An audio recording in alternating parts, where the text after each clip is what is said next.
Please stand and the affirmation. If you will, repeat after me. I do hereby affirm that I will tell the truth and nothing but the truth to this committee today. Thank you. Mr. Davenport, please proceed. Thank you, Mr. Chairman, and ladies and gentlemen on the committee. My name is Peter B. Davenport. I'm the director of the National UFO Reporting Center, which has been located in the state of Washington since October of 1974. I'm delighted to be here and to especially have an opportunity to present data to the committee that I think is of special value to not just every member of mankind on this planet, but in point of fact, every living organism on this planet. And what I'd like to do, Mr. Speaker, if the chair doesn't, or Mr. Chairman, if the chair doesn't object, is split my presentation into three brief parts. First of all, I'd like to present a little bit of material on my background. Then I would like to discuss the National UFO Reporting Center and what it is. I'm probably introducing it to many members of the committee for the first time. And then I'm going to take an opportunity to walk the committee through a number of the roughly 86,000 reports that are in our database that I've collected over the last 19 years. Please. That's fine. What I'd like to do is the only text that I'm going to read is the first paragraph of my position statement on the issue of UFOs, a copy of which should be in the packet of 10 pages of material that I've submitted to committee members. And that first paragraph very simply is, the question of whether human beings are alone in the universe is the most important scientific question that has ever confronted mankind. And that is the issue that we are addressing today. A bit of my background, and I think it's important because when a person is a ufologist, there's always the question of mental balance. At least this is what I'm told by people who look at my data and look at how I collect that data. So just a few brief comments. I've worked in both the public and the private sector, have a very good education, and I think the committee has a one-page biographical statement on my background. Have an educational background in biochemistry and genetics, international business. I am a former Russian translator for the US government in the Soviet Union.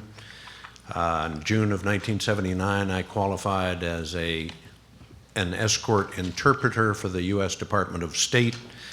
I've spent many years teaching at the university level.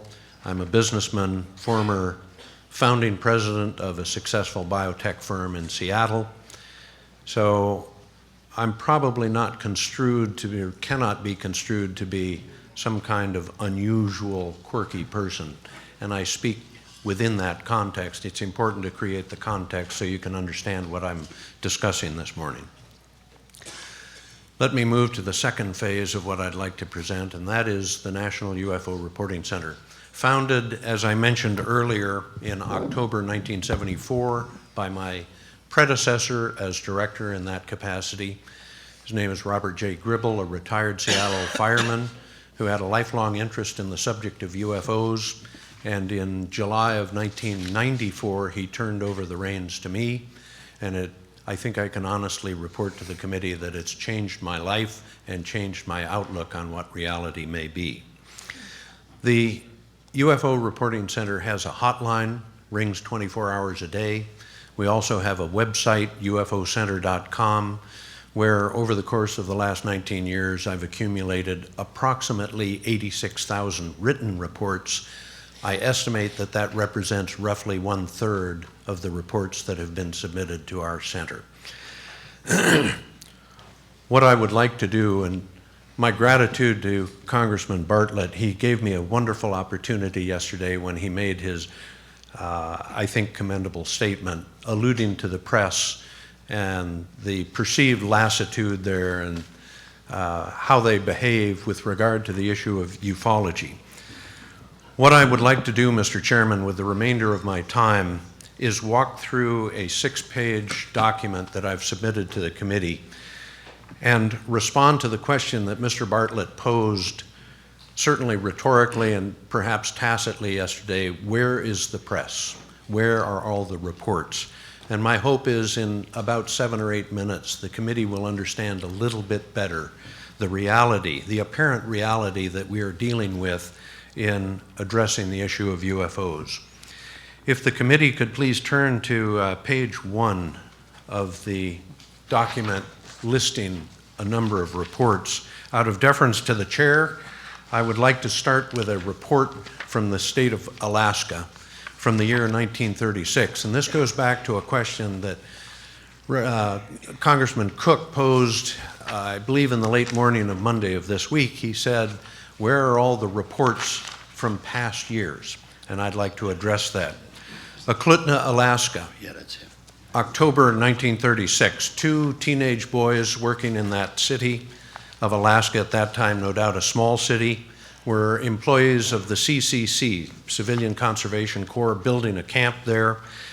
They decided to hitchhike into Anchorage, Alaska. As they were walking towards Anchorage, hoping to get a ride into that city, they encountered an object that looked roughly something like a flat iron. Mr. Holger Berg, one of those teenagers, reported to me in September of year 2000. They were walking towards Anchorage. They noticed a light coming directly at them.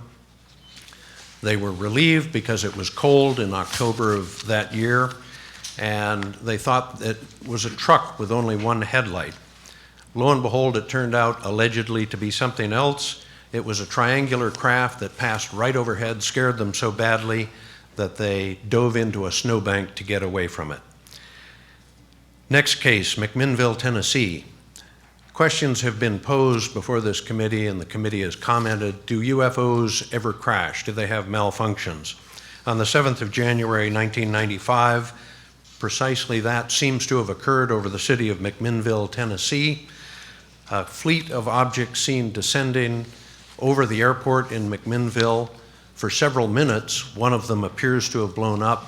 Tonight, during my longer presentation at 9 p.m., I will show the 5-page handwritten document prepared by an investigating officer of what happened there.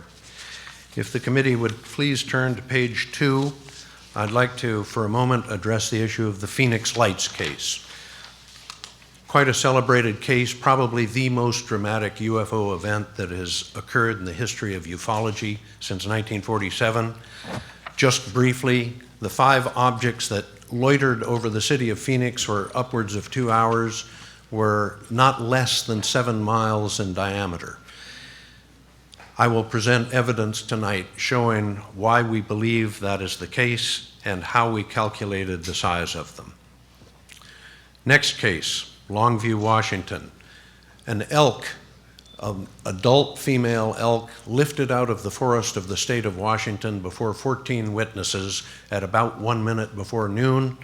We have reported that. I've had witnesses on multiple radio programs talking about that case. Dallas-Fort Worth, Texas, October 26, 1999. 2 airline pilots over the Dallas-Fort Worth area were shocked to see a large disc approaching their aircraft. It suddenly turned, it executed, they estimated a 120-degree turn in under 1 second. It streaked away from them to the east. We have the audio tape from the FAA through a Freedom of Information Act request. If the committee would please turn to page 3. About 2/3 of the way down that page, Challis, Idaho, September 27th, year 2000, 21:30 hours Mountain Time. 4 hunters were in a remote hunting camp near Challis, Idaho, about an hour-and-a-half drive outside that city. One of the men exited the trailer that they were in to secure food for dinner that night. He was shocked by what he saw hovering above their camp, a triangular craft, dark. His flashlight, as he jumped up on the back end of his pickup truck, swept across the sky What he saw above him shocked him so badly that he fell to his knees and started yelling. 3 of the others in the trailer came out, and they observed the object suddenly slowly move off, go up the side of a nearby mountain range, go over the top of it. A very dramatic case, and if the committee would like documentation of that case, I would call upon Mrs. Howe at the end of the table, who was present at the testimony of 2 of those witnesses. She later brought them to a radio program.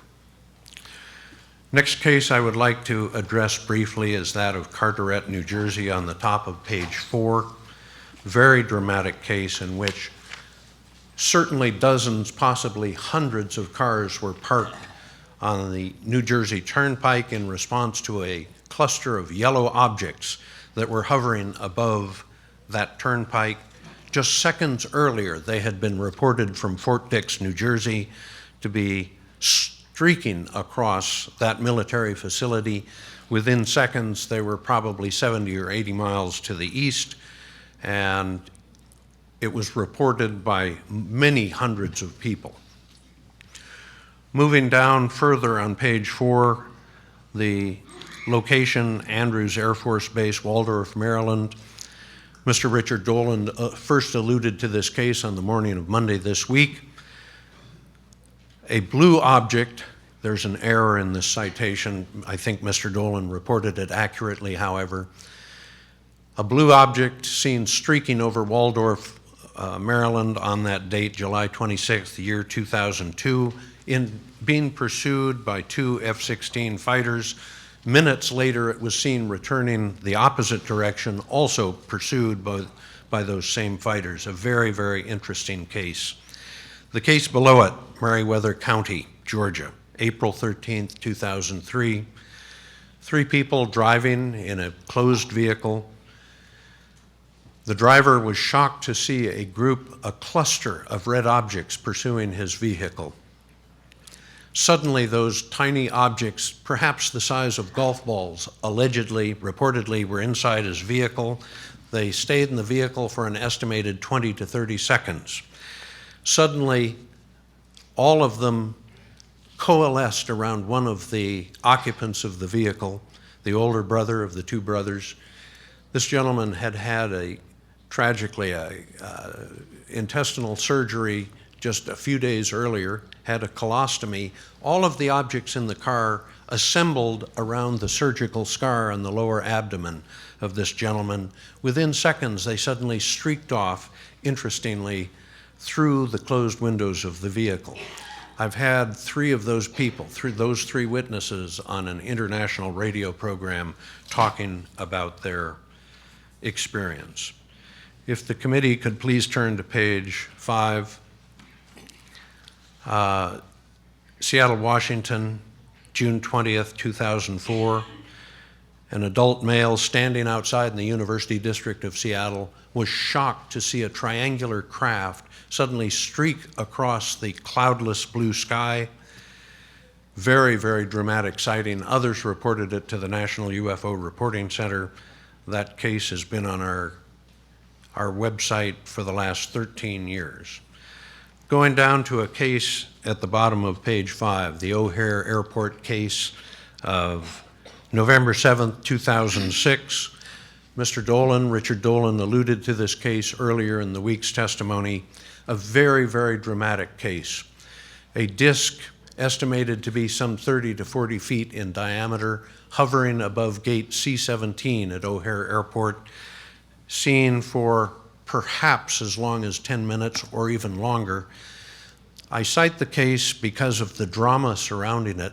That object was in what used to be called terminal control airspace, now called Class B airspace. Nothing should have been there over that airport. And it was suddenly seen to accelerate, as Mr. Dolan reported earlier in the week. It punched through 2 layers of solid overcast, leaving holes in the overcast. A very interesting and dramatic case, reported on national news, interestingly. Turning to the last page, if we could please, page 6. Chicago, Illinois, November 4th, year 2008. I will be presenting evidence on this case to include photographs of the very peculiar damage that a young woman's car sustained. We cannot demonstrate clearly or to everybody's satisfaction that the case is UFO related, but I will present the evidence tonight during my presentation at 9 p.m. Very, very interesting case of the mutilation of a car.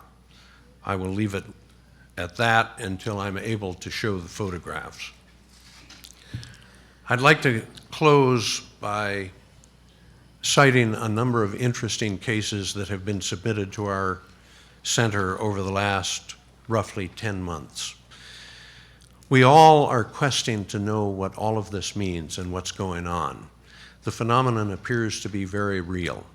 But in June of last year, 2012, the National UFO Reporting Center began receiving reports that I certainly do not understand. I don't believe anybody does. But the second week of June last year, and all of this information can be seen on the website ufocenter.com, we started receiving reports, credible reports from credible witnesses of clusters of red, orange, yellow, amber, or gold lights, up to 150 in a cluster from around the world. I've written several articles. We have several statements on our homepage about this phenomenon.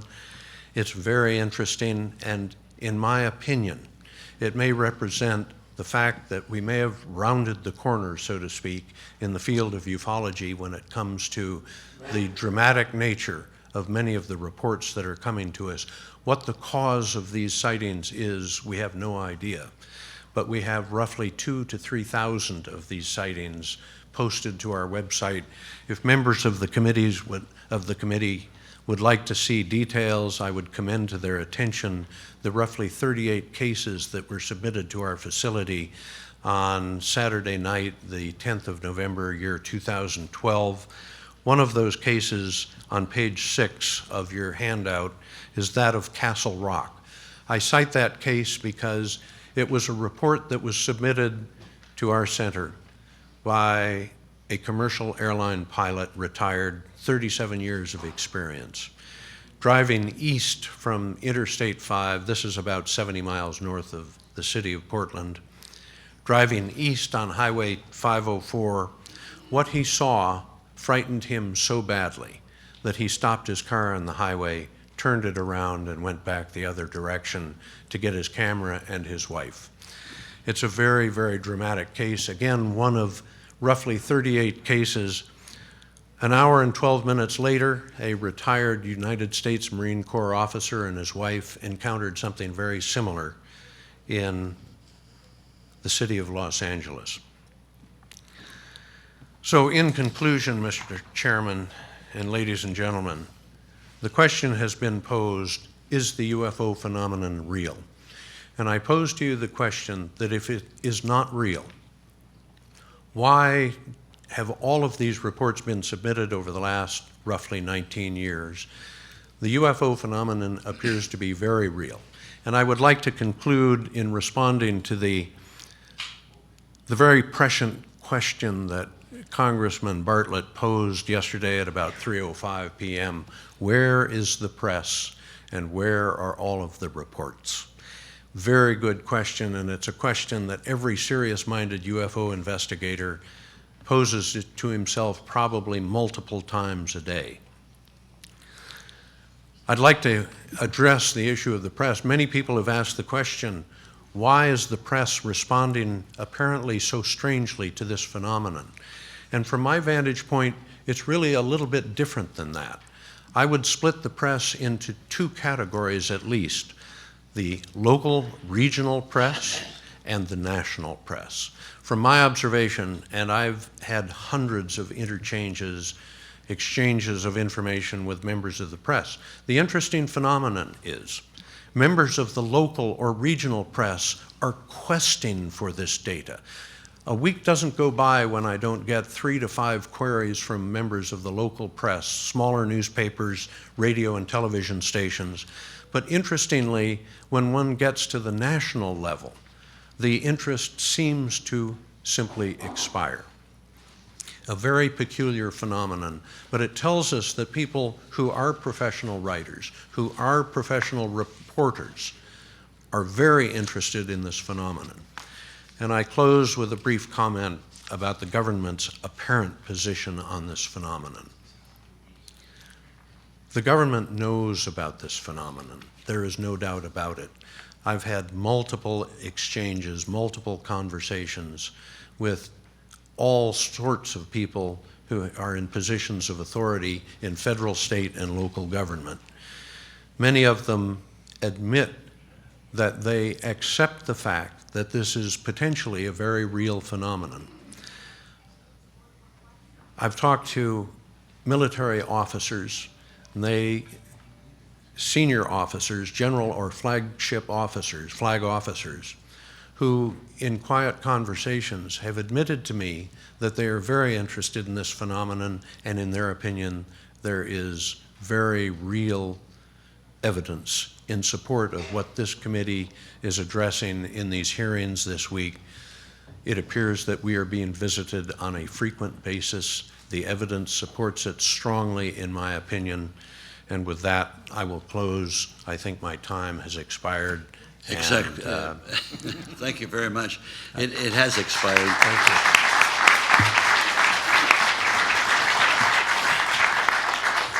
I want to underscore a different style from my personal point of view. I do not intend to interrupt any of the speakers. You're aware of the time, and when it goes over, and your testimony is very good, it'll continue. However, you have to self-discipline yourself. And in case you have problems with that, you can just look at me, and when I'm doing it like that, that means wind it up intelligently so that you look good. And I want to commend you, Mr. Davenport. You have a great political style, and that is when you're going over, you repeat that you're going to close in about 3 or 4 times. I do apologize, Mr. Chairman. Okay. I should okay. have noticed the time card, and I was so focused on... No, you stay focused. Stay focused on your message. We'll worry about the time. But we appreciate your testimony. Mr. Robbins, the floor is yours, and we'll allow you the same latitude. But keep in mind that when we're biting into time, we're biting into our time to question you and to have a discourse that may be more germane to our particular interest. So discipline yourself. And Mr. Robbins, please go forward, and I won't interrupt you I'll keep unless I that in have mind, to. Mr. Chairman. Good morning, Mr. Chairman, distinguished members of our committee.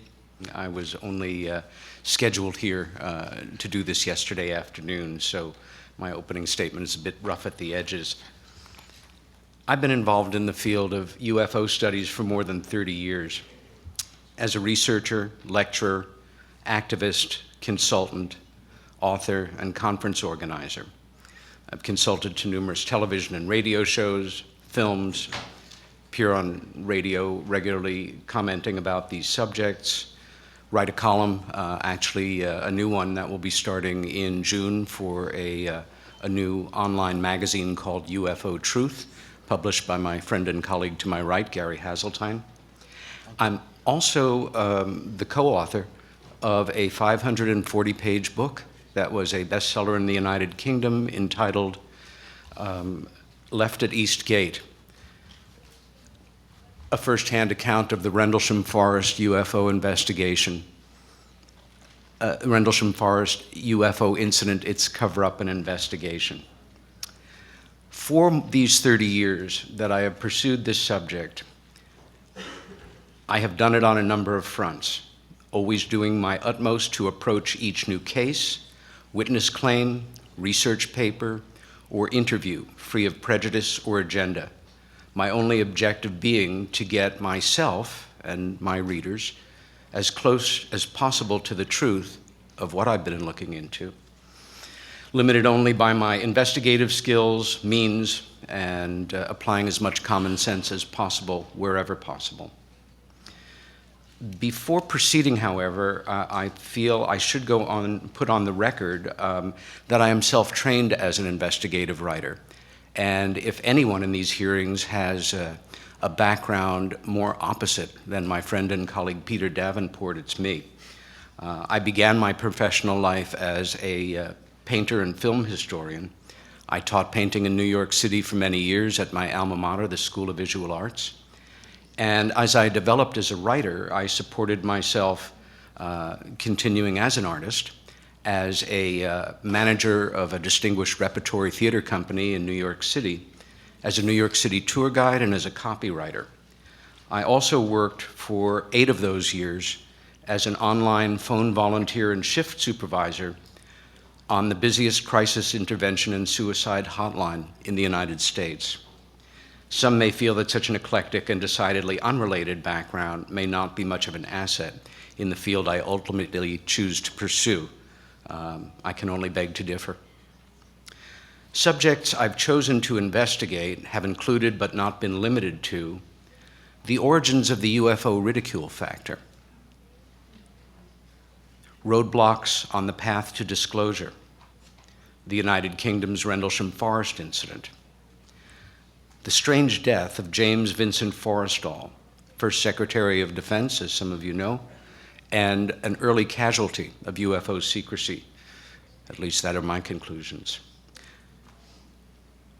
Critical thinking, deductive reasoning and ufology, stress and UFO studies, the UFO abduction phenomena, and UFOs, organized religion, and fundamentalist thinking.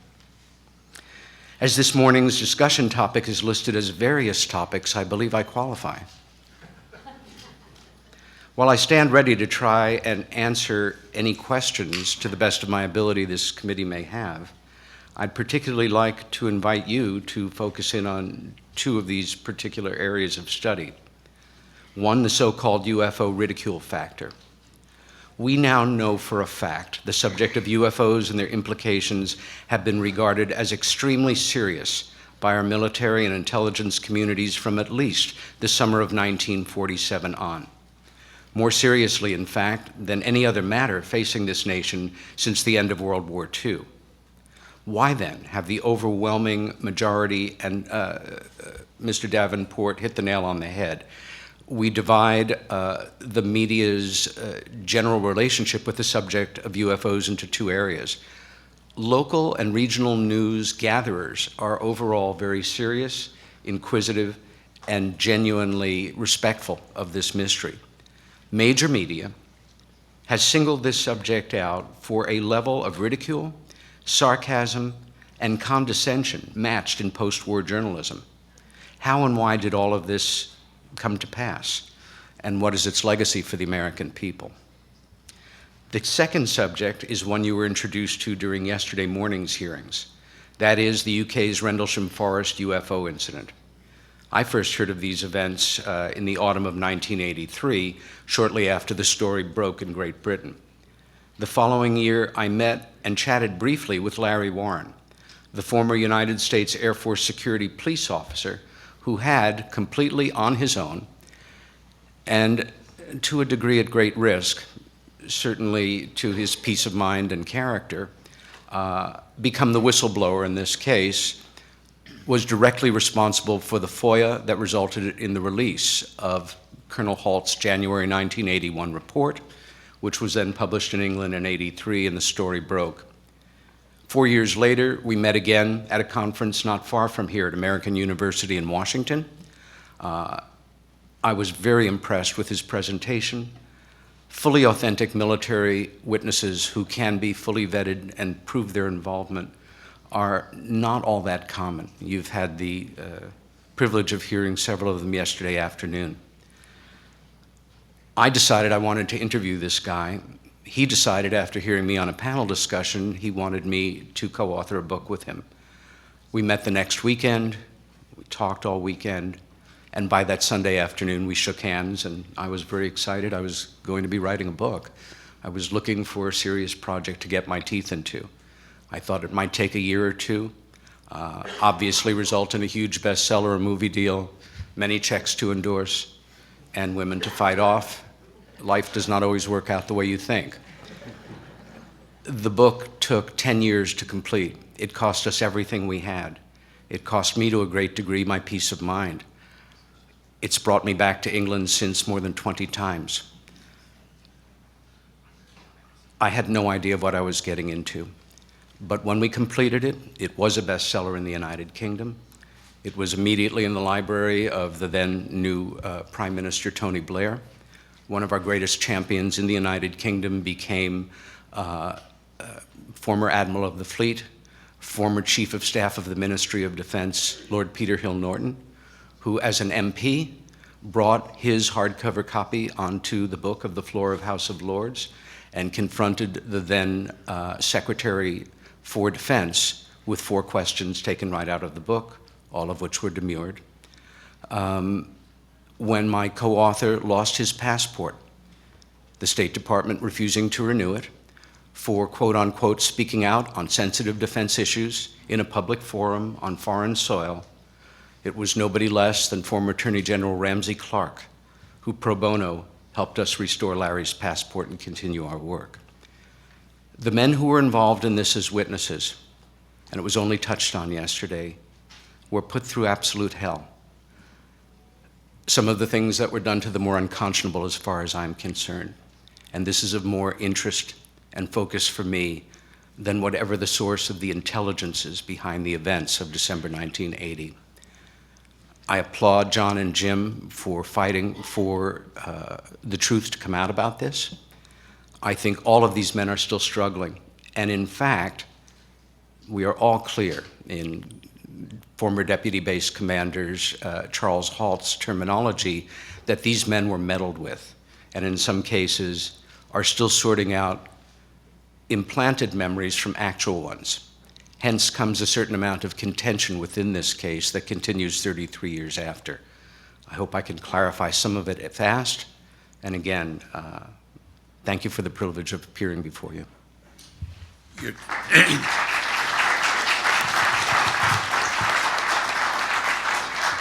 Your timing is excellent, Mr. Robbins. Next witness is Gary Hazeltine. Hazeltine. Hazeltine. Thank you. Good morning, and I will not go over 10 minutes, I practice. Right, my name is Gary Hazeltine, and I am a recently retired police detective in England, having served almost 24 years with the British Transport Police. For the majority of that time, for 20 years, I was a detective. I was dealing at the sharp end of evidential matters. I've been involved in murder, manslaughter, rape, etc., etc. I come to this subject on an evidential basis, and I think that is very necessary in this field. I am here principally to speak on behalf of police officers worldwide who have witnessed UFOs, but I would also like to say that I'm also one of the principal investigators of the Rendlesham Forest incident that my colleague Peter has alluded to, along with Linda Moulton Howe. I would consider us the 3 principal investigators of this incident. We're all doing very good work on it. For the last 5 years, I have worked with Colonel Charles Holt, the man who wrote the Holt Memorandum, the Deputy Base Commander of what was absolutely a nuclear facility. And let me back that up by saying that for 3 years of my 6 years in the Royal Air Force, between 1983 and 1989, I served on 2 nuclear bases doing exactly the same job as what those US Air Force policemen did. And the base at Bentwaters is identical to the base that RAF Labrook in West Germany where I worked. So let's cut the crap. This is a nuclear issue. Right. In January 2002, moving to my police background, I created the Police Reporting UFO Sightings Database. It's commonly referred to as the Proof Force Police Database. You have an information pack with that information. It's basically there for UK police officers to record on and off-duty police sightings. Believe me, over the 11 years of my research, nothing will surprise me what anybody says in this field about what they report. It is truly extraordinary.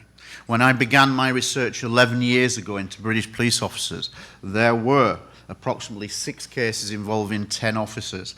11 years later, I now have over 425 cases involving over 940 British police officers. This is a significant amount, in my opinion.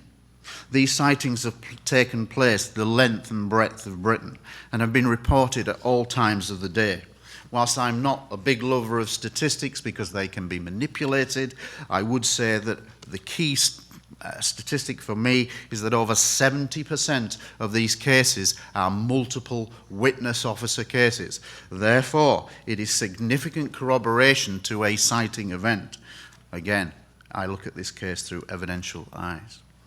In one particular case, there is in excess of 24 police officers that were involved in tracking at least one object over 6 counties of Britain on the night of March the 30th, 31st, 1993. This is referred to as the Cosford incident. Many police officers have observed structured craft of huge size and proportions in close proximity to their ground positions. These craft range in shape and size and dimensions from many tens of feet to many hundreds of feet in size. Many of the police cases on the database, in my opinion, are truly extraordinary. For example, in October 1984, near RAF Northolt in Middlesex, a silent black triangular object was seen at low altitude by 2 uniformed police officers on mobile patrol, which they described as being the size of 3 football fields. When I sought to clarify this description of size, they said when they saw it, it was above 3 football fields. So I think that's a pretty good representation of size. This report was made by Police Constable Robin Perry of the Metropolitan Police. On another occasion, in October 1978, 3 uniformed police officers in a rural area of Buckinghamshire observed a huge object, which they described as a size of a football field, which suddenly and silently materialized in front of them in the blink of an eye and at relative close proximity to their position. However, there were also a number of smaller objects flying around the large main object, akin to a mothership kind of scenario, and the larger object then projected a beam down to the ground, which was the width of the football field, which then traversed the ground as if scanning the terrain for several minutes. They watched for this event for approximately 5 minutes before suddenly it went off and dematerialized in the blink of an eye. 1 second it was there, and then it was gone. And this has been described as like switching on a light bulb on and off. Not something that I think our stealth capability is quite capable of yet. The source of that report is the Police Constable Eric Raymond, retired of the Thames Valley Police. Many officers have seen objects that appear to move in ways that seem to defy laws of known physics and aerodynamics. For example, in May 1981 and 1982, 2 firearms officers were involved in the close protection of what was then a very prominent Conservative minister in a rural location in North Yorkshire.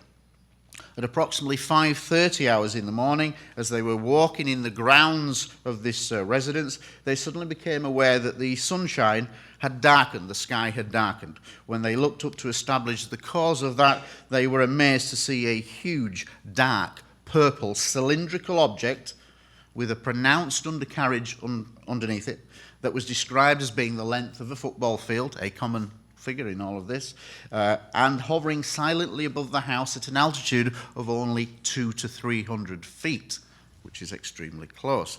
The object remained motionless, silent, above the house for 5 to 10 minutes before it suddenly and silently accelerated in the blink of an eye out to the horizon, where it stopped in an instant for a few seconds and then disappeared towards the horizon and out of sight.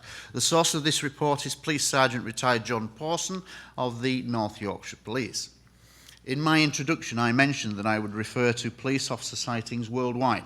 And in the time permitted, I would like to draw your attention to just 2 particular countries where numerous police officer sightings have taken place.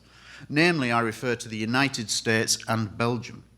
Many of the US cases are simply outstanding, and I will highlight just 2 of them.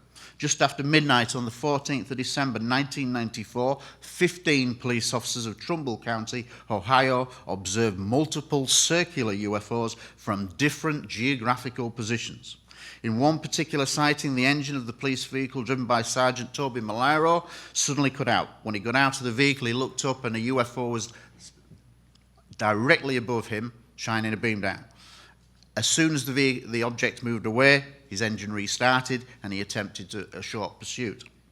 On the 5th of January 2000 in Illinois, multiple police officers observed a large triangular craft that was witnessed from many geographical positions and was sometimes seen at close proximity to their ground locations. Broadly speaking, all the officers involved in both of these incidents described craft that moved in silence, which were able to make incredibly high-speed maneuvers, unlike that of any known aircraft. Finally, in the skies above Belgium between 1989 and 1991, hundreds of police officers observed large triangular objects all over the country. Many of these sightings involve multiple police officer witnesses and were frequently seen at close proximity to their ground locations. In addition, many of these sightings were confirmed on multiple civilian radar and multiple military radar facilities. In the allotted 10 minutes given to brief you, which I'm trying to keep to, I would like to say on behalf of police officers worldwide that they are seeing actual structured craft, physical in nature, and which move in ways that they have never seen before or since. In closing, I urge this panel to accept their collective testimonies as genuine and that they offer compelling circumstantial evidence that many of these sightings represent extraordinary, unknown, structured craft moving in the Earth's airspace. In closing, and on a personal note, I believe that the time is now to lift the veil of secrecy that has shrouded this subject for over 60 years, and the subject of UFOs should now be openly accepted in the mainstream media as being real in nature, and which in turn would allow people to come forward from all walks, all life, all countries, without the fear of ridicule and a risk to their careers. As a police detective of many years' service, I believe that the collective testimonial, documentary, and physical evidence obtained in over 60 years of UFO research overwhelmingly confirms that some, and I repeat the word some, UFO sightings do represent an ongoing extraterrestrial engagement with planet Earth. I am deeply honored to be here before you today, and thank you, the panel, for being courageous in coming forward at probably some cost to yourselves in your reputation. But you are, and whether the mainstream media are here or not, this is historic, and it will be looked back as an historic event, and you will be congratulated in time for your participation. Thank you.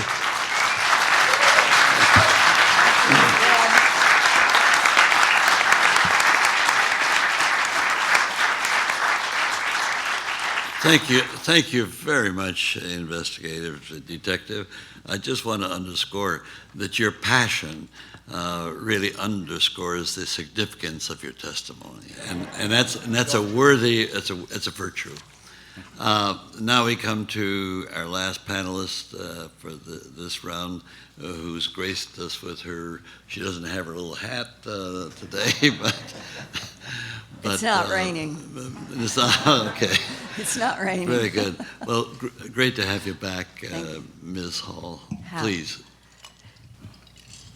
Because I'm going to talk about a subject that is perhaps one of the most difficult when it comes to the UFO phenomena, I thought I would give you a little bit more context about my background, and to Jennifer, who is handling the slides, please wait until I call for them by number. My name is Linda Moulton Howe. My master's degree in communication is from Stanford University, Palo Alto, California, in 1968. I attached a bio for you to my statement today. Since then, I have produced 24 TV documentaries, including the regional Emmy Award honored A Strange Harvest about the worldwide animal mutilation phenomena, and more than 100 live TV studio programs. Science, environment, and medicine is my beat.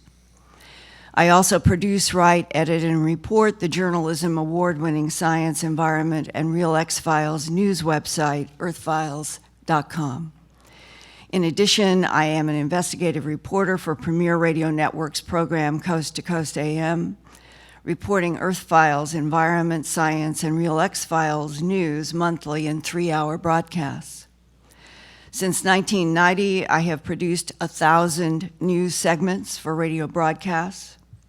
My 4 books include An Alien Harvest, 1989, Glimpses of Other Realities, Volume 1, Facts and Eyewitnesses, 1993, Glimpses of Other Realities, Volume 2, High Strangeness, 1998, Mysterious Lights and Crop Circle, 2nd edition, 2002. I have been asked to speak around the world as an investigative reporter at national and international conferences and symposiums, including NASA's Goddard Space Flight Center. And one of the subjects that I have been asked to talk about is all of the work that I have done in the investigation of animal mutilations around the world. The first global media report about this phenomena was in September of 1967, when a female horse named Lady was found dead on a ranch near Alamosa in southern Colorado. The horse's entire skull and long neck had been stripped of flesh, and every organ in the chest of that horse had been surgically excised according to a medical doctor. There was no blood anywhere, not in the animal, not around the animal, and nowhere nearby. And there were no tracks of the animal. It was powdery soil, and the animal is lying there stripped of flesh, but there were no tracks around the body, not even the own horse's tracks. But 100 and some feet away, there were horse tracks in a circle, as if the horse had been caught in something in which the feet had gone around in a circle, and then 100 and some feet away, the body was found. At that same time, and Jennifer, image 00, on July 15th, 1984, the Sunday Times in Australia headline, quote, "Cover-up alleged over UFO-linked animal slaughter. Many reports of UFOs and strange lights in the sky," close quote. Farmers in the Adelaide Hills have discovered mutilated animal corpses and burn marks on the ground. In one incident, researchers say a farmer discovered 4 cows with holes drilled into their skulls and the brains removed. Adelaide UFO researcher Colin Norris said, quote, "I have been told the Army asked the farmer to remain quiet about the animals and that the Army would cover the whole thing up," close quote. Mr. Norris said pod marks in the ground and burnt treetops indicated a UFO craft had landed. That was Australia in 1984, and we should have up that headline at 00. Yes.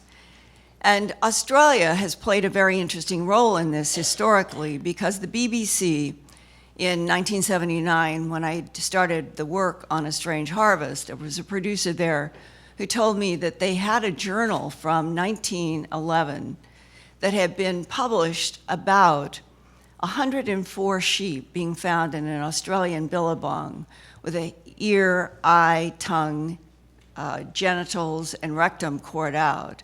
104 all in one billabong with no blood and no tracks around those animals either. Image 13. This map shows geographic areas where animal mutilations have been reported since 1967 at least, barring the fact that Australia has reported many before. By 2013, every state in the United States and every province in Canada have had bloodless, large animal mutilations, as well as other countries. No one knows for certain how many animals have been mutilated over the past half century in the United States and Canada and around the world.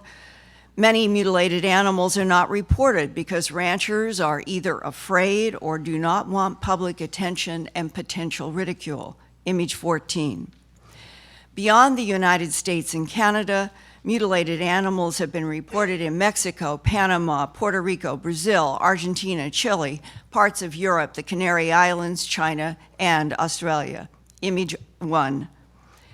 Excisions are not only smooth and bloodless, they can be serrated the way that pinking shears cut cloth for dressmakers, as was discovered in this 2-year-old Hereford steer, the 5th mutilation on the Richard Fazio Ranch near Portland, Oregon, within a 4-month period ending in October of 1990. Image 2. Here is a photograph of the uniformly serrated edge of the mutilator's bloodless excision that many people who have had these in their hands in the field say do look like some kind of pinking shears have cut the steer's tissue. Image 3. Here is a close-up of that particular serrated edge from the side in the 1990 Oregon steer serrated excision that an Oregon State University veterinary diagnostic laboratory reported had been cut with high heat, image 5, consistent, and I'm reading now from the Oregon State University veterinary laboratory assessment, quote, consistent with a specimen collected via electrosurgical excision, it is not possible to tell whether this lesion was caused by a laser. It does appear consistent with a heat-induced injury, close quote. Image 4. Here is another similar serrated edge found on a mutilated cow in 1975, we're going back almost 20 years, by the Cascade County Sheriff's Office in Great Falls, Montana. The issue of lasers came up early in the animal mutilation mystery because there was no blood. There had to have been some kind of cautery. But then I worked with John Altschuler, MD, pathologist and hematologist in Denver, Colorado, going out to animal mutilation sites myself to collect tissue and fluid for him to study from the animals. One of his first confirmations was cooked hemoglobin in a mutilated cow. Slide 6. Here is what normal cow collagen looks like under a microscope, image 7. And here is mutilated cow tissue in which the hemoglobin has been cooked by high heat at the excision site. Dr. Altschuler also showed me photomicrographs of the mutilator's excision in comparison with known laser surgery. Dr. Altschuler said, quote, the animal mutilation excisions do not show any carbon, but Earth life is carbon-based and all tissue exposed to the heat of a laser should show carbon residue that looks like black pepper grains under a microscope, quote, unquote. We never found any carbon residue on mutilator excisions we studied, raising the question, what is the surgical instrument? Does it work by sound frequencies or some other technology unknown to Earth medical science? Image 8. Here is a classic example of the bloodless removal of an udder from a cow that had just given birth in Ashdown, Arkansas, discovered on the morning of March 11, 1989. And I'm showing you, letting you know, this is one of the cleanest kind of phenomena. The excision is there, and the animal is not alive, but you can see how pristine the scenes are. The editor of the Little River News, Jim Williamson, contacted me, and I called Dr. Altschuler, who wanted Jim Williamson to cut a rectangle of cowhide that would include the mutilator's cut. Dr. Altschuler said tissue slides from this cow, quote, prove that the cutting was done quickly with a hot instrument of some kind, close quote. He reported, quote, examination of the tissues after fixation revealed cut edges to be very hard, difficult to cut, and appearing somewhat darker than the surrounding tissues, which does relate to high heat. Image 9. Photomicrograph number 1 has an arrow which points to the separation line. The abnormal tissue on the left shows a smudged pink change with nuclear fragmentation, indicating tissue destruction and death. These changes are referred to as coagulative necrosis. The band between cutting margin and normal tissue is quite thin, suggesting that the dissection was done with what appears to be a pinpoint accuracy and minimal dissipation of heat at the cut line, close quote. The heat is confined to a millimeter in these excisions. Image 10. This photomicrograph shows dark pinkish blue parallel bundles of cells at the cut edge of the tissue. These changes are referred to as the string bean sign by a pathologist, indicating tissue exposure to high heat, as in laser or hot needle surgery, but again, there is no carbon residue. Image 11. In this photomicrograph, the tissue is from below the hide surface and is called dermis. The upper portion clearly shows many spaces called vacuolar changes where the arrow is, which result from tissue cooking or exposure to high temperatures, probably above 300 degrees Fahrenheit. Image 12. In the lower left-hand corner of this photomicrograph is a distinct color change from a light normal pink to a dark pink. The darker collagen tissue is damaged from some injury source, but shows a striking lack of inflammatory change.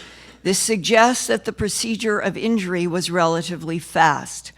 Taking all the microscopic findings into account, one would have to conclude that the surgical procedure performed on these animals took place quickly, probably in a minute or two, and utilized high temperature heat as a cutting source applied in a fine probe or cutting instrument, close quote.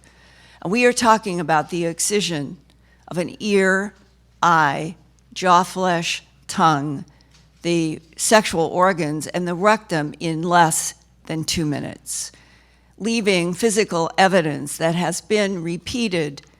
Myself, I have cut tissue from at least 30 of these animals in pastures all over the United States.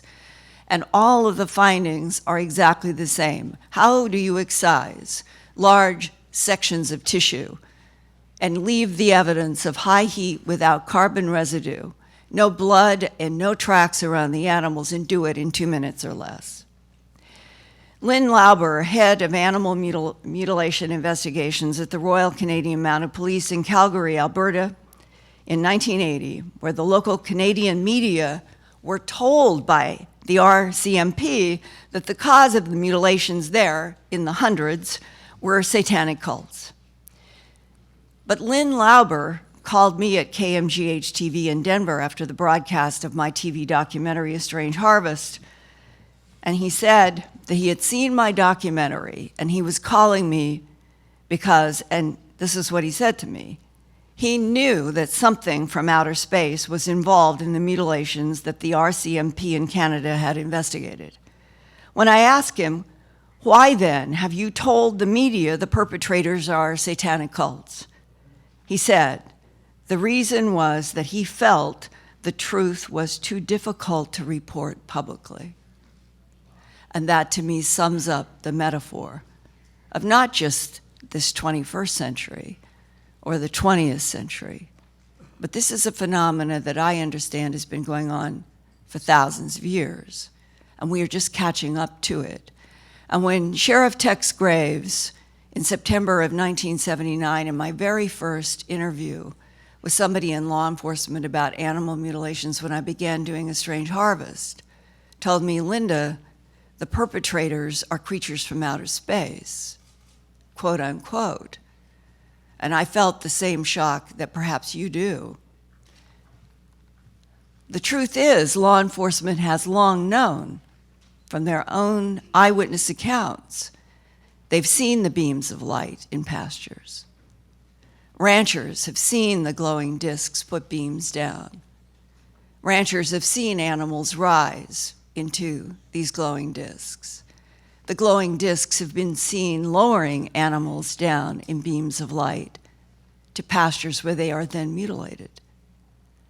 And to get those people, law enforcement or ranchers, to stand up in front of a camera and tell the world what they've seen with their own eyes is the biggest difficulty of my entire career, because we are on a planet where humans are more afraid of humans and their ridicule than they are of extraterrestrials. I am hoping that in this citizen hearing, a kind of exercise to what I hope will take place.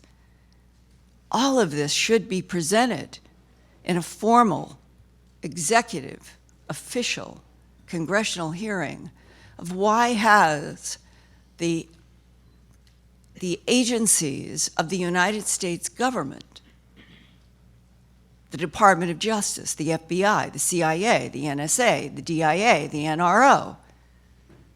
They've all been studying this. They have more data than I do. Why shouldn't this country get back on the track of being of and by and for the people? And that we should know exactly what those agencies know. Thank you. Thank you.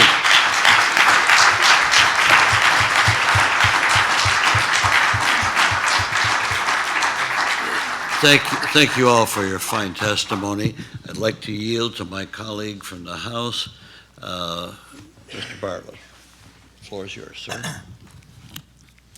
Thank you very much, and thank you all very much for your testimony. Mr. Hazeltine, you mentioned some concern expressed to you about the contribution of statistics. Yes. It reminded me when I was working on my doctorate, and that was a long time ago. I got it in 1952. I came in one morning and my major professor, Norman Phillips, said, "You know, Roscoe, there are 3 degrees of liars." I said, "Sir?" He said, "Yes, there are liars, there are damn liars, and there are statisticians." So that was his view of the problem.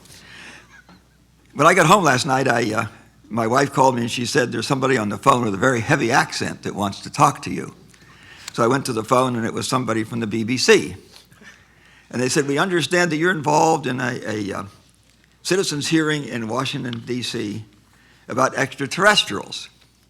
And I said, "Well, that's not quite my perception when I accepted the invitation to come to be a part of this citizen hearing." And I thought to myself, this is a bit like the elephant and the 3 blind men. One of them felt its broadside and said, "Gee, this is a wall." Another felt one of the legs and said, "This has to be a tree." And another felt the tail and said, "This is a rope or a vine." And so what you think these hearings are about depends, I guess, upon your context and of your experience and what you had in your head when you came here. I knew before I came here that UFOs were a real subject. Unidentified flying objects. Even the Air Force in their not very truthful fact sheet on closing down Project Blue Book admitted that there were 701 unidentified. That's what a UFO is, an unidentified flying object. So even the Air Force admits that they're unidentified flying objects. My interview on the BBC last evening ended with my question: what are they? There's clearly something out there that cannot be explained as beams of light or swamp gas or hallucinations or anything. When more than one person sees it from different angles, when there's a radar track, this is real. This is not something that you can argue away. My hope is, as a result of this hearing, that the media will, even if they believe that this is all crazy, that everyone who believes in, now I believe in UFOs. I'm not quite there yet that they're extraterrestrial. Maybe that's because I'm a scientist, and I know that the closest possible place I'm told where there could be life is 37 light years away. What that means is, unless they have some way of communicating faster than the speed of light, it takes 74 years to ask a question and get an answer back. So obviously you can't be controlling something from that far away. Now, my forebears, not very long ago, since I am Anglo-Saxon, my forebears not very long ago were running around Europe in animal skins in a stone age. So I have to be pretty arrogant and presumptuous to believe that there isn't somewhere out there in this huge universe some civilization more developed than mine. And I note that we still have these stupid wars and kill each other. And there's got to be a civilization somewhere in this huge universe with 1 billion stars in our galaxy and 1 billion galaxies out there. There's the statistical probability that there is life somewhere else just has to be very, very high, doesn't it? I would hope that what comes of this hearing is that the press recognizes that here is an opportunity for some really interesting stories. There is reporting out there, and then after the reporting, what is the explanation of it? I'm sure the Air Force thought that they could explain away nearly 12,000 or 12,618 sightings. They explained away all but 701 of them. And there are a lot of sightings that, that are searchlights on clouds and that sort of thing. And so it would make very interesting press, I would think, to report these sightings and then to report the analysis of the sighting. What did it mean? So the press doesn't have to buy in to extraterrestrials. They don't have to buy in to any of this. They simply need to do what the press, I think, is supposed to do, and that is report what's out there. And why wouldn't this make, and they don't have to buy into the lunatic fringe. If somebody cites something, somebody cites something. Why not report it? They don't even report the sighting. They don't report anything. You've told me about fairly recent sightings. Mr. Davenport, I haven't heard any of that in the press. Now, a number of years ago, there were mentions of that in the press. I mentioned the one time I was listening, I can't remember the year, it was quite some time ago, but you may be able to tell me what the year was by the confluence of the two events. One was sightings over New Mexico, and the other was a report that 2 people had died in New York City from what might have been psittacosis, and if it was psittacosis, it might have come from dried pigeon manure, so maybe we ought to kill all the pigeons in New York City. So I thought to myself, with that kind of logic, if I was out there from somewhere else watching us, I think I'd want to watch a little longer before I contacted these people. I hope that that's what comes of this. As I say, there are unidentified flying objects. I came here with an open mind. I'm not quite there yet that they're extraterrestrial, because I'm not sure how they would control things when the closest possible life, I'm told, is 37 light years away. Now, I couldn't imagine, my forebears couldn't imagine the iPhones of today. So clearly there may be travel faster than the speed of light. There may be ways to communicate that we can't begin to understand. But the phenomenon is real. They are here. There are thousands of reportings. And I will do everything I can. I think I have some credibility. I will try to do everything I can to convince the press that there's some interesting stories here. The story may be, this guy's really a wacko, isn't he? He's reporting these crazy things. But in any event, isn't there an interesting story to all of these sightings? There is something there. Why? Who has been successful in convincing the press that these are not reportable? It's supposed to be a free press, free country, the truth out there. Why isn't it? Thank you very much.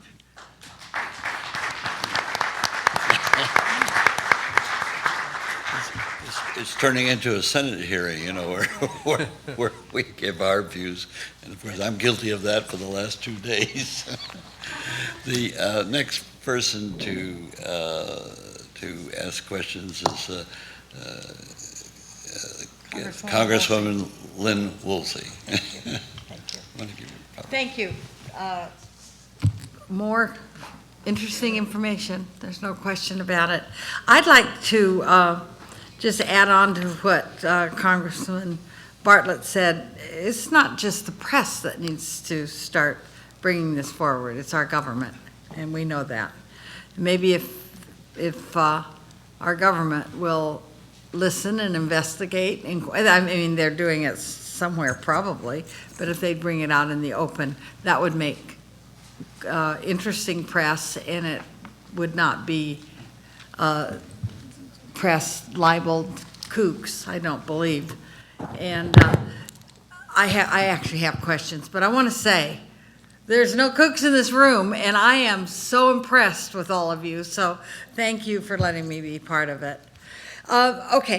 Peter Davenport, you said that there's over 80,000 written reports and examples that you get.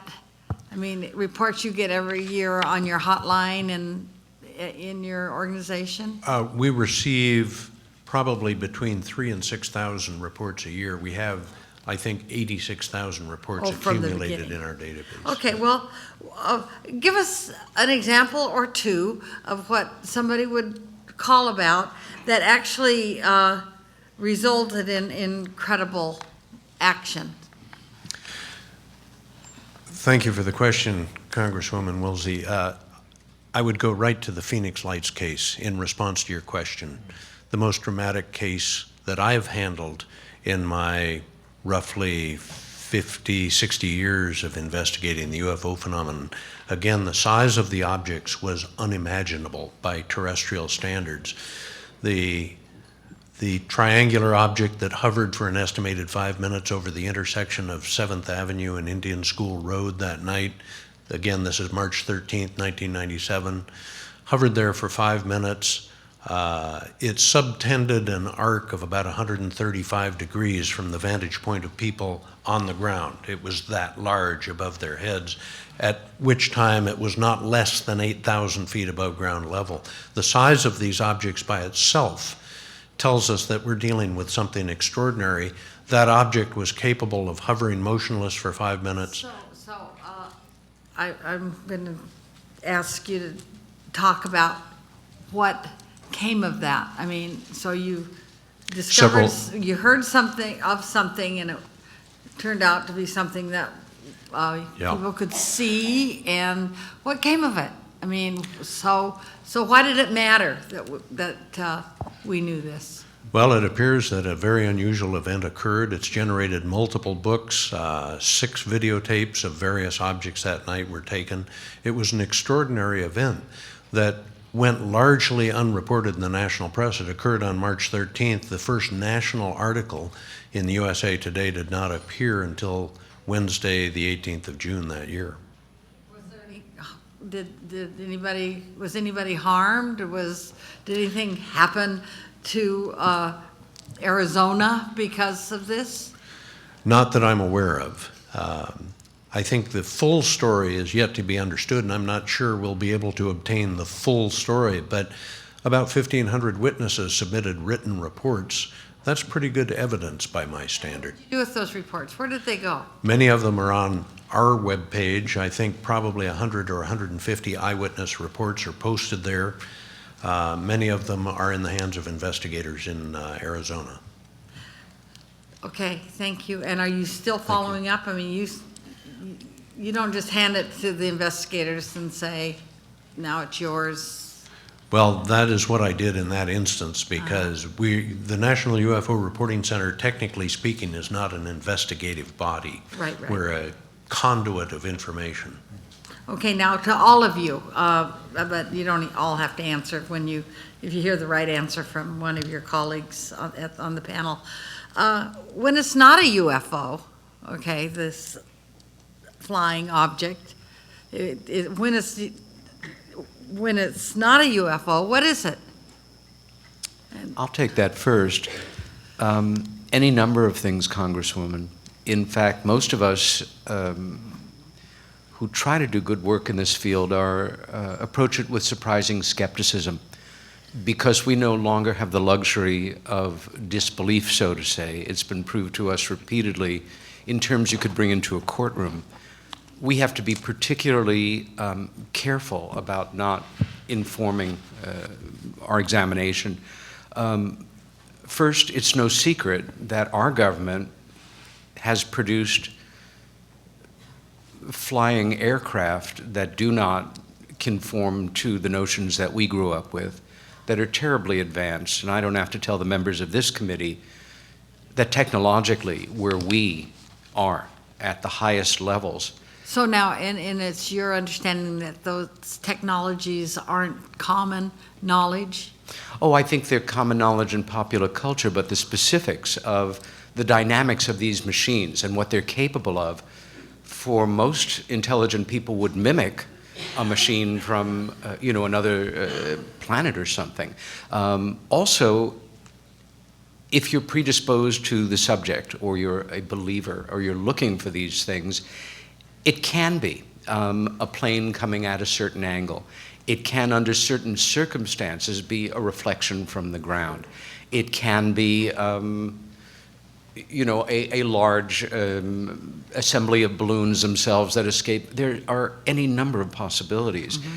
The main thing is, to paraphrase our friend and colleague Stanton Friedman, the question is not, are UFOs per se machines of advanced technology from parts unknown? The question is, has one ever been?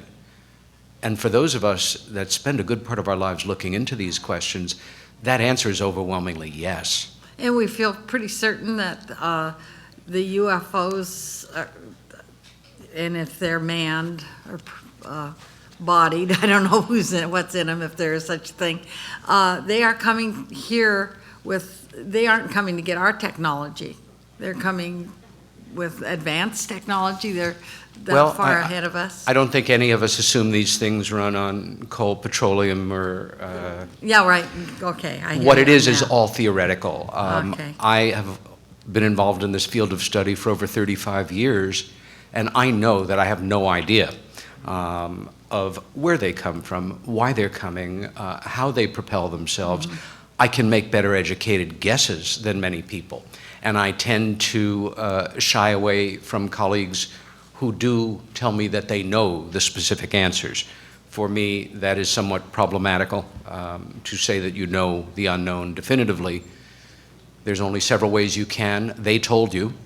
You read it in a book, you saw it in a movie, you dreamt it, it came to you in a vision. However, my feeling is we are dealing with an area that is the epitome of the unknown, and we have to approach it. I have one more question, and I have to ask it of Linda because I only have a minute. Ms. Moulton Howe, explain a little bit further. I don't understand how these pieces and parts, tissues are used. Why? A genetic harvest. Pardon? It's a genetic harvest. To be used how? I'm not there yet. I don't get it. What are they doing with it? They're going to take it back to outer space and do something. What are they doing with it? I think that the answer is very complicated. I think it involves, on a more sophisticated level, what we are beginning to do in our science with cloning. Mm-hmm. And if you are advanced and you can take genetic material and you can clone, you can probably clone anything. So there's a chance, there's maybe the idea that we have parts of animals, parts of living animals that the aliens would like to clone because they're maybe stronger than what they have, or why do they want ours? I don't have all the answers, but a harvest of tissue, there might be a reason for why specific pieces and tissues are harvested, not because anything is being done with the bovine itself. It's the genetic DNA. It's the DNA that would be used. So it's not a religious sacrament, or it's not symbolic. We're talking about medical cloning. Could I just come Yes. in there to back up Linda there? I think we have to put things in perspective, and it goes back to addressing the question, your last question. Realistically, every UFO researcher in the world will say of 100% of cases, 95% of them turn out to have a mundane explanation. That's a generally accepted figure worldwide. Have a mundane, whether it be astronomical, misinterpretation, that's a generally accepted figure. But really, where we start to delve down is when we look at the 5%. Well, when you look at the 5% after investigation, you end up with probably about 3% of hardcore cases. Now, these are hardcore cases after investigation. Well, I aren't bothered about the 97%. And your remit here is not really to speculate, in my opinion, as to where and what they're doing. It's really to establish the facts. And the facts are very, very apparent from very credible people that we are demonstrating that this is a subject that needs to be addressed as on an evidential basis. And it's not for us to speculate really where they're coming from, what their agenda is. It's really to look at the evidence. This is a hearing to look at evidence, and this is what we should be doing. And the evidence in that 3% is what counts. And the media really need to look at the 3%, the cases that defy all explanation after investigation. That's what evidence is. Is there evidence that would stand up in a court of law? Yes, there is. If there was a plane crash scenario just outside this building and we all happened to be on a coffee break, we'd all be material witnesses to it. However, when we talk about UFOs, the media suddenly make us all crazy. And that is wrong, and this needs to be addressed. And the panel in front of me are the representatives that can help make that happen. We are relying on you to use your voice and experience to listen to the evidence. And that's all any UFO investigator wants. All we want is a level playing field. That is not a lot to ask in the world. We just want to present evidence. But, sir, are you suggesting we listen and don't ask questions? No, of course not. But in the limited time frame that we have, I mean, we we're have not only experts so up little here. time. If we don't ask the mundane, simple question that Absolutely. the public is asking, you aren't going to get anything out of this panel. No, I accept that, but we're here to look at evidence. Thank you. But We'll go to the our- evidence goes to implication, and that's what you're asking about. And the implication of all of this is most of the world is probably at the stage of pretty lights in the sky that form patterns or can be stationary and put beams down. And what I just presented to you in a brief way was just a tiny, tiny scratch on the surface of 33 years of my trying to understand animal mutilations and why, which goes out to 1,000 other branches. Okay. If the pretty lights in the sky and the beams for centuries have been involved with harvesting material from this earth, I don't know that there's any Homo sapien who can answer why. But there is no question in my mind or anybody who has investigated that we're dealing with advanced intelligences, with advanced technology that can fold space-time, sir. That's how it's faster than the speed of light. And that in so doing, that their focus is on what we as Homo sapiens have only begun to investigate, and that is the DNA, the genetic material, and that we're now finally doing experiments in the subject of cloning. It's a bottom line that what is happening on this planet, and it has for centuries, is there is a harvest of genetic material, plants, animals, and humans. Why and to what end is a very complicated story. And I think that what I had just realized, and you're asking me the question which goes to implication, is that the disconnect between the current world population of 7 billion and what is actually happening on this planet in relationship to other intelligences, the gap is so great that to address the details that are known and what our government knows is so difficult that right now the inertia of silence on the part of government agencies who have a great deal of information, let me guarantee you, that they feel that this is a subject that cannot be presented. And I do know that there was a high-ranking naval officer who told one of his lower-ranking officers who had seen a craft who was exposed to the photographs from Roswell of the bodies. The high-ranking authority, when asked by the low-ranking authority who had seen the craft, and asked the higher-ranking, when are you going to tell the people? And the answer was never. And the implication there, politically, is that we are now in the United States of America, where there is an unstated policy of total, complete silence for the foreseeable future because it is too difficult to change what has been known to something that might upend a lot of subjects. Thank you.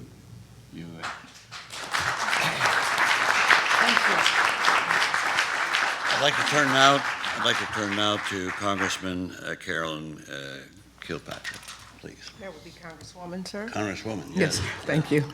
Thank you very much. I'm easily corrected. Thank you. Not to correct you, just woman here. I certainly want to appreciate and thank you all for coming again. Every day is a different day. This is the first day of the rest of all of our lives.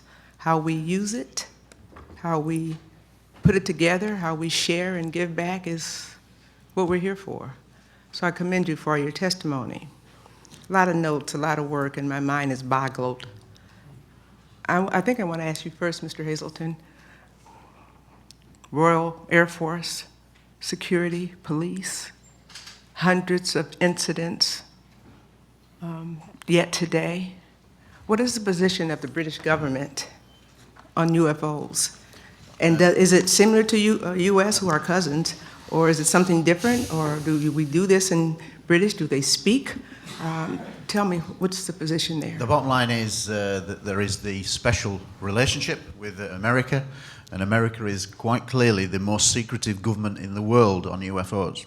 And it leads, their fingers are in every decent UFO report around the world. I want to know about Britain. We know pretty Okay, much about well, America. Britain follows generally America's lead on most things, and Britain does the same. They have been releasing over the last 3.5 years several batches of files, which are in terms of papers, hundreds of thousands of single sheets of paper.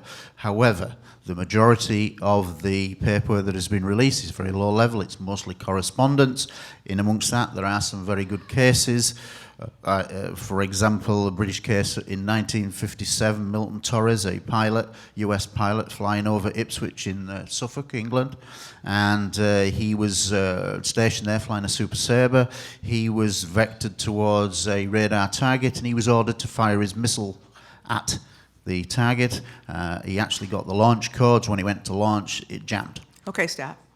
Okay, in Britain. Yeah. You don't give me cases. We got cases. Okay. I want to know what's happening in Britain. I want to know what's happening with Britain the military. is very I want to know what's happening lame. with the government. The media is very similar as to the US in not reporting. It belittles the subject, and it's criminal.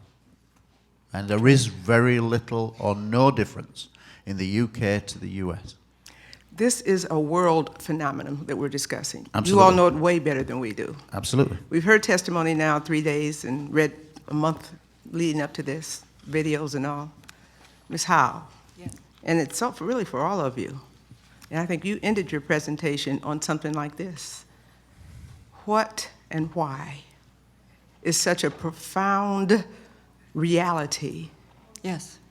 not being built upon, internalized? If I have my military who comes to me and tells me they've got data, experiences, and other kinds of things that this is real, other countries, I've been on elevator and in the hotels with others from Chile and Peru and everywhere else in the world, or many places in the world. When we already acknowledge that whatever it is more significant than what we have here, and obviously in Britain and some of the other countries. The why of it. Your Yes. scientific data is outstanding. See, I think the answer is probably in a coalition of nations and not in our governments, obviously, because the governments know something we don't know and they aren't sharing it, and it could be critical and catastrophic for the human being. Well, let me add a postscript to yesterday's presentation on Bentwaters. It's a major case. It involved dozens of military people on a very important base. I, for one at least, have been exposed to information from two people that within 24 hours of the Jim Peniston, John Burroughs, and Ed Kovansak encounter with the black glassy craft with the hieroglyphic symbols on it in the forest, that within 24 hours in the UK, the National Security Agency of the United States took over everything that was happening at Bentwaters. They testified to that. This is important because it means that within 24 hours, a decision had been made somewhere at some level between the United States and the UK that the United States would take precedent through the National Security Agency. Okay, stop. We heard that. No, I'm not good. I don't know the scientific part of it. I'm just going to tell you the political and what we do and what things we know about our country and the world and our relationships with various countries of the world. You got to teach us something else. Well, wait, let me just finish my point, because don't give me that testimony we had yesterday. We all heard it, we got notes, and we got to read it and embellish it.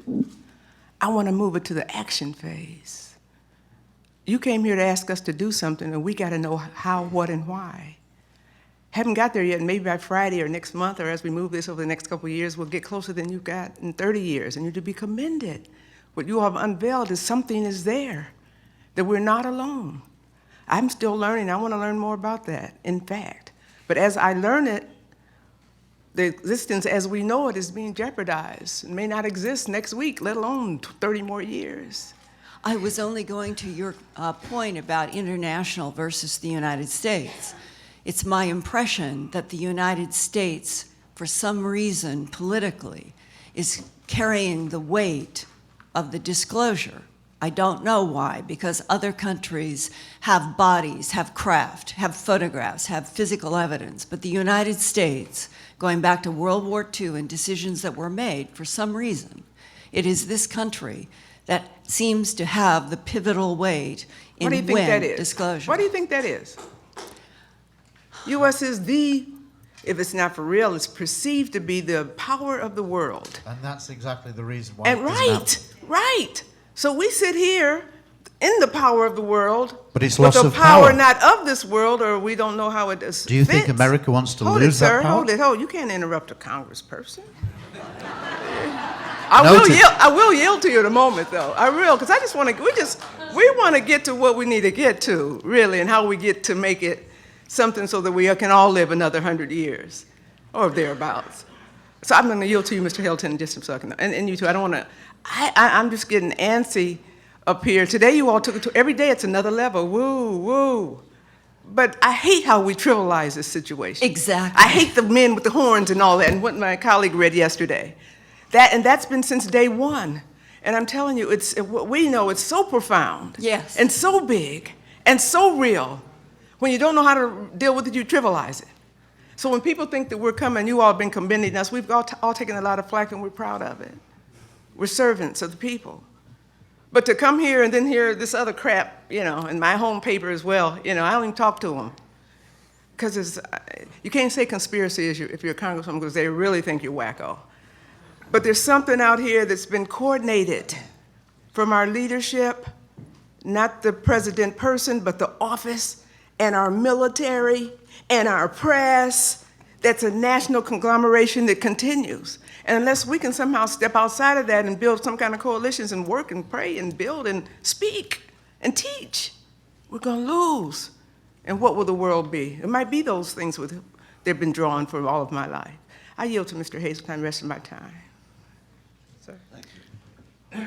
May I make a suggestion? You all, I witnessed on Monday what I thought it was an historic moment at the end when you were concluding, summing up the first day, where you all said, no, we should have congressional hearings. Now, for a ufologist, that's an amazing thing for you to say, and I appreciate that tremendously, but I think what I need you to do, realistically, as people with over 80 years experience, is to say that to NBC, CNN.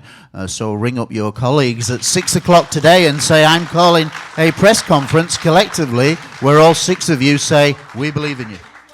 point. Do you think that the press listens? We talk to the press for 10 minutes, 30 minutes. They take the 10 seconds that they want. I know That's what why we're it's got to be battling a with. people-to-people thing. It's not going to be from the press. I know It's that, not. but we battle the press, and that is the principal reason why nobody knows this We're in subject. a press club. Have you seen the article in any of this post? Precisely. But why aren't they here?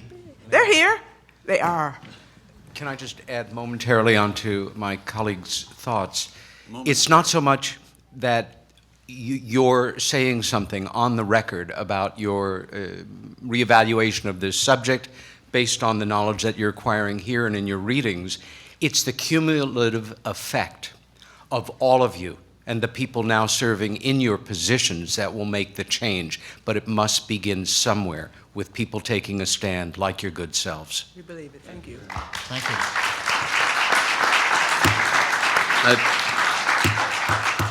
I'd like to call on Congresswoman Darlene Hooley. Congresswoman. Thank you, Mr. Chair. Thank you, all of you, for your testimony. It's been terrific. When did we start sort of this whole ridicule piece? Yes. May I take that? Yes, Peter? It has become a research specialty of mine, and it begins literally the summer of 1947. For me, I began questioning this over 20 years ago. How is it that my saying to you, Congresswoman, I saw something in the sky the other day or the other night that I couldn't recognize, or did something that I had never seen, case closed. Why is it that in terms of 66 years of Western journalism, popular culture, attitudes and ideas about flying saucers and little green men, that you hear me make a simple observation and you're wired to think, gee, I didn't know Peter had mental problems, or maybe he's kind of gone mystical, or he wants to feel special, or he wants to perpetrate a hoax, or he wants to be on the Oprah show, or. In the words of the late Dr. Wilhelm Reich, evasion of the obvious. Why is it? How did that happen? It wasn't an accident. I spent years studying that first wave of media. I'm the only person you've ever met that has downloaded and read in order every single article the New York Times has ever published on the subject of UFOs, extraterrestrials, flying discs, etc., in order, repeatedly looking for a pattern of reportage. And it begins the week after the Roswell incident. The Times didn't even deem it worthwhile to make that first report when it was reported that a machine of undetermined origin had crashed outside of this town in New Mexico. They waited until the cover story had gone into effect. And I would say, as a non-statistician, 98% of the New York Times coverage, and I stress here that in 1947, even more than now, the New York Times was the flagship of Western journalism. It still is in print terms. The influence the Times exerted over the other news syndicates was marked. The Copley Syndicate, Hearst papers, all of the major American papers followed the Times lead as a rule. And the Times hit the floor with all four wheels spinning. Every coverage, and I will be happy to send you an unpublished paper on this if you're curious, anybody on the committee, was sarcastic, condescending, ridiculing, explaining away like a parent to a bad child. Almost immediately they start to trot out authorities, often unnamed, often very contemptuous of the subject because overwhelmingly they're astronomers and psychologists. You would actually laugh if you read some of these articles. They're breathtaking in their ignorance and pseudo-science. Now, what I did was I overlaid on that timeline of these articles several hundred authentic, fully vetted, declassified documents from every agency you can imagine. And I would say it's about a 95% rate as you go through these, where you see these silly headlines and phenomenally goofy excuses, and then you see Air Force starting in September of '47, Air Force intelligence, Army intelligence, CIA, etc. We are concerned These are not Soviet. They may be extraterrestrials. By the way, 2 words at the time in 1947. Okay. And so on. And what happened was, it was drummed into the minds of editors, reporters, that this is the way this thing is reported. Now, again, I stress these are the nationals. The locals, as Peter said, have almost always had an inquiring mind and acted independently, actually searching for information. I cannot prove, I couldn't offer you a shred of real evidence of why I think this is and how it happened, but deductive reasoning, a lot of study, and common sense suggests to me that a number of key individuals in the Truman administration, either with the understanding of the president or not to preserve plausible deniability, either with the coordination of the study group that had formed around the president in 1947 or not, went to New York, to Boston, to Los Angeles to meet with people like David Sarnoff of NBC, the owners of the Times, the Hearst people. And one of several things passed. They basically said, we're a little concerned based on that old bugaboo of Orson Welles in 1938, mass panic. You know, everybody's worried about the Russians right now. The president would consider it a personal favor if you'd kind of toe the line on this and just treat it not seriously. Or, in some cases, possibly saying, because these were major players, these folks were power brokers and among the most influential people in the country at the time, that we need your assistance. It's your patriotic duty. Now, once that pattern was set into place, what reporter that picks up on the reality of this and wants to do a serious piece of reportage is going to risk their career? We all know it's a joke. Now, to a great degree, that pattern is still stuck in the major media. It is changing. But that, I believe, is how it began. And one of... Thank you. I think I have 1 minute left. Anyone that would like to tackle this question. We've got a problem time-wise, a Okay. serious problem All right. time-wise. I yield back my 1 minute. Thank you. Thank you very much. And I would ask my colleague. I hope you make that up somewhere. Yes, oh yeah. You know where we're going to make it up? We're not going to eat today. If we keep it up, we're going to have the food of knowledge, but not much more.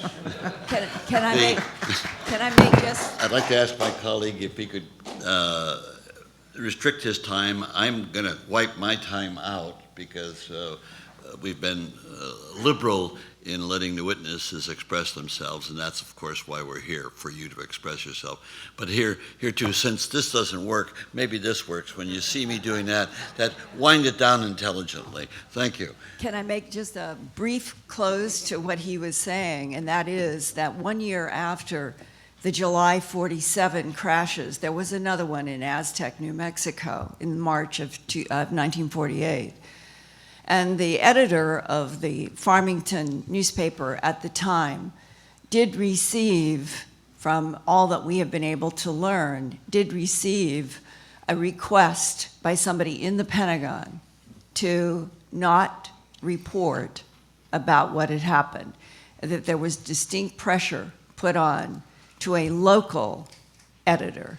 And I believe that that is the way that the Defense Department and local media, there began, that was shortly after World War II. And so the population was less, and the local media were much, much more inclined to take some requests by the Pentagon. Thank you. I now yield to Congressman Mike Cook, Merrill Cook, I'm sorry. Thank you, Mr. Chair. Peter Davenport, you indicated you received about 86,000 incidents, I guess, over the years, about 3,000 to 5,000 a year. Your list here of 62. And I appreciate that you went back to 1936 on the first one. And I noticed that probably 55 or more recent, probably in the last 15 or 16 years. I take it this might be a top 62 hit list or something of incidents that you think? I mean, and so what I'm really asking is, what was the standard that you used for including these And they are certainly interesting events and sightings. Thank you for the question, Congressman Cook. There were several criteria: the drama involved with the sighting, the degree of corroboration, the degree of verification. But in essence, I drew up that list as a distillation from the 86,000 cases for the committee's benefit to show you some of the more dramatic, well-founded cases that we have in our database. And you, like others that have studied this, would probably say that a high percentage of the 86,000 that you've received are probably not credible. I mean, it doesn't take a very high percentage to make a really important case here. So Correct. I'm trying to get a sense of what you think would be a credible percentage of all those numbers. It's very difficult to quantify that. I've attempted to do it, but the difficulty is, it is very difficult to know for sure, with 100% accuracy, what is a genuine UFO sighting and what is not. Well, I think you've put together some very good work on sightings of UFOs. So I'm going to jump to the next thing. And until I saw the last statement, I was sort of accepting this, but I have to say, and it's not too different than the concern that I think Congressman Bartlett expressed earlier. You said here at the back, without indicating ET aspects of these sightings, now maybe there are some that you just didn't include in this list, but that it's a fact that we have, that this is ET, that ET is real. And I'm just asking you, how, well, let me ask you this. Isn't it a leap to say, okay, UFOs exist, as Dr. Bartlett has indicated, and then saying it's ET? I mean, aren't there other explanations for UFOs? Are there no other explanations? Is it the only explanation? That's what I'm asking. Yeah. Probably not the only explanation. I have to say that because we don't have a definitive answer yet to what we're dealing with. But it is difficult for me to imagine that some of the craft and some of the circumstances that are reported to our center are of terrestrial origin, just given the flight characteristics of many of the craft reported to us. In other words, probably in these 62 cases, you would say it's the best explanation. Is that what you're saying?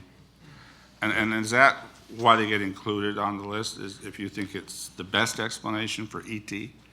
Or you're just saying, hey, there was credibility, we don't know what it was yet, but clearly they saw something.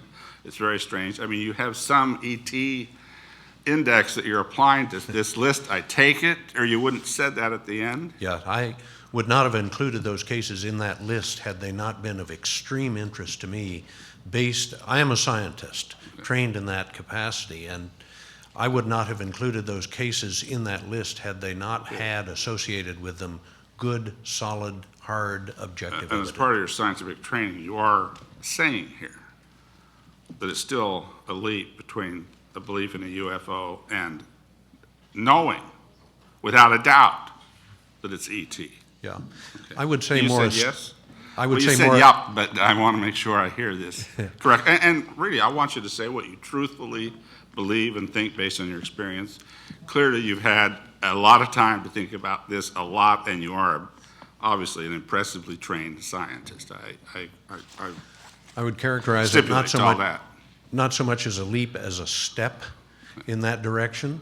Okay. And if these craft are not of extraterrestrial origin, I have no explanation for them. Craft that can hover motionless for 5 minutes above Phoenix, craft that can accelerate at a rate so fast that it's reported from multiple witnesses their eyes could not follow the craft as it departed. I understand the maneuvering that you're saying, and it's certainly the best, maybe, in your mind, best explanation. I'd like to go to Gary Hazeltine. I have to say that I'm particularly impressed with your list of sightings. And the reason I'm impressed is because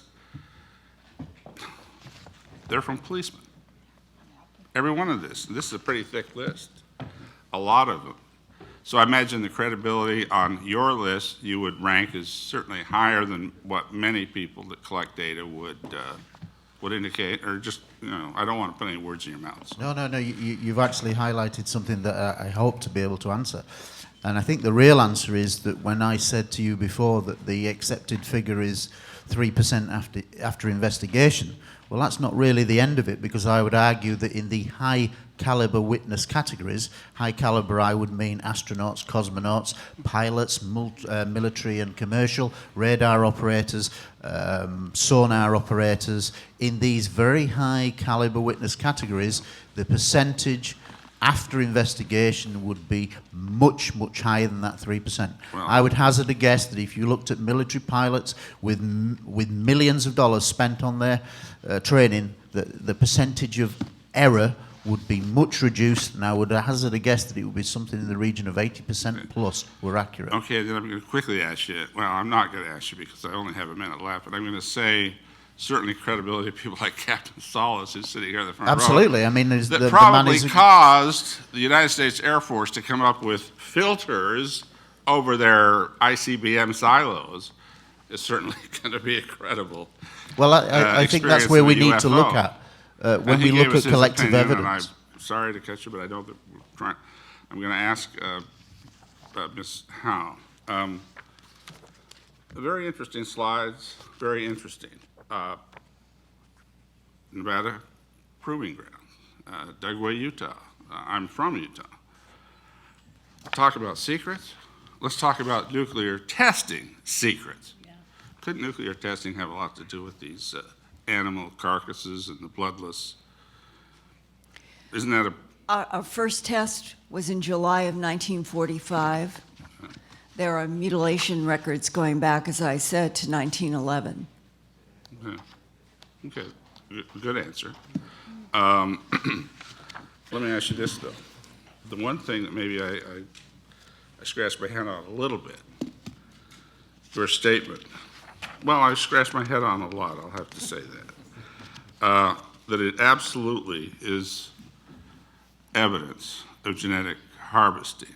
I mean, that may be your belief. That may be something that you say there's... No, it's not Are you a saying there's belief. no possibility it could be anything but genetic harvesting, what these slides are showing? We're not in the context of belief here at all. We're in the context of hard physical evidence, medical evidence. But how that carcass ended up the way it was is what I'm asking. That has to be... You're saying that's proof? Absolute 100% proof? To the extent that the law of gravity is pretty much proven. The next, of genetic harvesting. The next round of the hearing is documents, and there have been leaked documents from inside our own government in which the phrase extraterrestrial biological entities, with the acronym all caps EBES, has been included since at least a printing of what I think is a document that none of us have found any dispute over, the Psalm 101 document with a 1954 War Office stamp on it.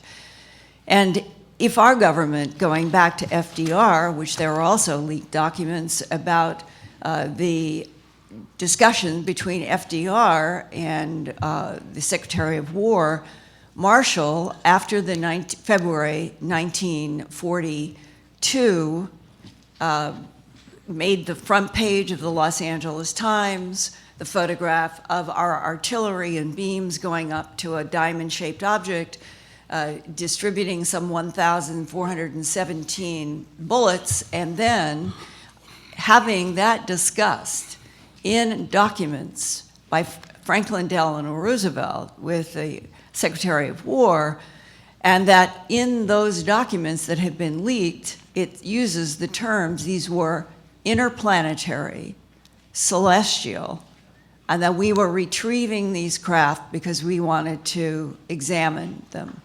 That puts a context here, again, that would be before the war. Well, I appreciate your telling me that. That's interesting to me, but you don't allow any of the wiggle room that, for example, Mr. Davenport seems to allow in terms of final conclusions, and that's certainly your right, because you've looked at these things a lot more than I have. I want to get the best information I can, as credibly put together as I can, to help, as I said, break down the truth embargo.